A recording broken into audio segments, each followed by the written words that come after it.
स्वामी समर्थ. नमस्ते. ज्योतिष kitchen and रेसिपीमध्ये आपले सगळ्यांचे मी अगदी खूप खूप मनापासून स्वागत करते. इथे मी मूग घेतलेत बघा. आज मी मुगाचे पराठा बनवते आहे. ते इथे मी मूग मोड काढून घेतले. जरी मोड काढून नसेल घेतलं ना तरी असं घेतलं तरीही चालेल, पण माझ्याकडे मोड काढलेले होते म्हणून मी मोड काढलेले घेते. नाहीतर रात्रभर भिजवून असं पण आपण करू शकतो. तर सगळ्यात पहिलं मी इथे धुवून घेतले आहेत मूग. आता याच्यामध्ये थोडंसं मीठ घालून घ्यायचं. पाणी वगैरे घालायचं नाहीये. पाणी काढून घेतलंय मी. जसे मूग असतील त्याप्रमाणे अंदाजाने मीठ घालून घ्यायचंय. हे मूग आपल्याला शिजवून घ्यायचे. थोडं मोठं भांडं घेतलं ना तर चालेल. हे छोटं भांडं झालंय. जरा हळद घालून घेतली आणि मिक्स करून घेते. सगळीकडे मीठ आणि हळद लागली जाईल, नाहीतर फक्त वरती असं मीठ राहील. पाणी वगैरे घालायचं नाहीये. शक्यतो 1 ते 2 चमचेच पाणी घालायचंय. असं पाणी नाही घालायचं. मूग हे पचनासाठी हलके असतात आणि पराठा छान होतो मुगाचा. असे खाल्ले ना मोड काढून तरी पण चालेल. थोडं वाफ देऊन घ्यायची. थोडं कच्चं खाल्ले तर थोडं पचायला जड जातं. त्याच्यामुळे एक वाफ देऊन असं मीठ घालून खाल्लं ना तरी छान आहेत वाटतं. ते मी आता सर्व मिक्स करून घेतलेत. इथे आता मी कुकरमध्ये पाणी ठेवलंय. गॅसवर ठेवलंय कुकर. जाळी ठेवले आणि त्यामध्ये हे मूग ठेवून देते. पाणी वगैरे नाही घातलंय. त्याच्यावर हे झाकण ठेवते आणि कुकर लावून 2 शिट्या करून घेते. जास्त पण आपल्याला शिजवायचे नाही, थोडेसे कच्चे पाहिजे. ते आता मी 2 शिट्या करून घेते आणि तोपर्यंत पीठ मळायला घेते. इथे मी गव्हाचं पीठ चाळून घेतलंय. त्याच्यामध्ये मीठ घालून घेते. ज्याप्रमाणे पीठ घेतलं असेल त्याप्रमाणे अंदाजाने तुम्ही मीठ घालून घ्या. इथे मी किंचितशी थोडीशी हळद घालते आणि फक्त पराठ्याला रंग थोडासा चांगला यावा त्यासाठी 1 चमचाभर तेल घालून घेते. मिक्स करते आणि पीठ मी मळून घेते. इथे बघा मी पीठ मळून घेतलंय. नेहमी आपण चपातीला वगैरे पीठ मळतो ना त्याचप्रमाणे मळून घ्यायचंय. जास्त पातळ पण नाही किंवा जास्त घट्ट पण नाही. आता हे झाकण ठेवते आणि मी झाकून ठेवून देते. तोपर्यंत आपलं कुकरला शिट्या होऊन थंड करून घेते मूग. इथे बघा मूग शिजवून घेतले आणि एका मोठ्या भांड्यामध्ये मी काढून घेतले. पाणी वगैरे घ्यायचं नाहीये. पाणी मी थोडंसंच पाणी होतं, तर ते पाणी आपण आमटीमध्ये किंवा भाजीमध्ये करणार असेल ना तर त्याच्यामध्ये घालायचं. इथे मूग बघा जास्त पण नाही शिजलेत, जास्त पण आपल्याला शिजून घ्यायचे नाही आहेत.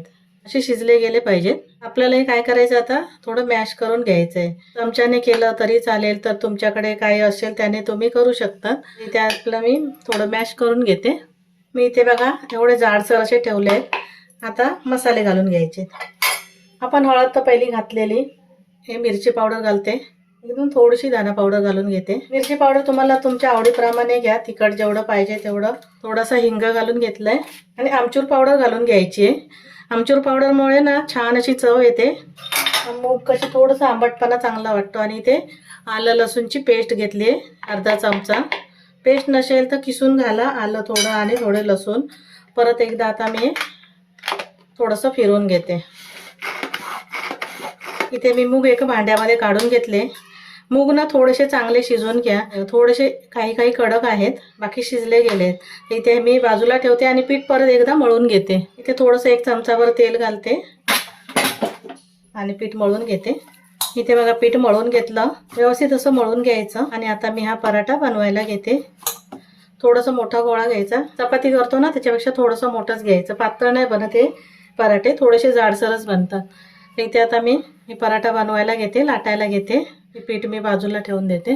इथे आता मी हे जे मूग आपण घेतलेले ना ते भरून घ्यायचे. थोडं जास्तीचे भरायचे कारण खायला पण चांगलं वाटतं. आणि बंद करून घेते मी.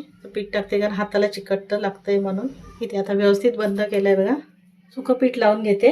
थोडंसं दाब देऊन घ्यायचं, असं सगळीकडे पसरलं जाईल. सारण भरलंय ते आपण मूग आणि लाटून घेते. हलक्या हाताने लाटून घ्यायचे. जास्त पण दाब नाही द्यायचा कारण आपण भरपूर भरलंय ना असं मूग सारण. ते बघा एवढं जाडसरच पराठा राहणारा. आता मी शेकायला घेते. इथे गॅसवर मी तवा ठेवलाय. त्यावर हा पराठा घालून घेते. एक बाजून थोडंसं शेकला गेलाय. आता परतून घेते.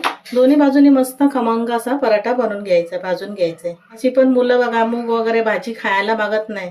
असं पराठा बनवून दिला ना तर ते असं आवडीने खातील. आता परत मी दुसऱ्या बाजूने परतून शेकून घेते. तुम्हाला तेल पाहिजे तर तेल किंवा तूप काही लावू शकता, जे आवडत असेल ते. पण मस्त खमंग असं भाजून घ्यायचं.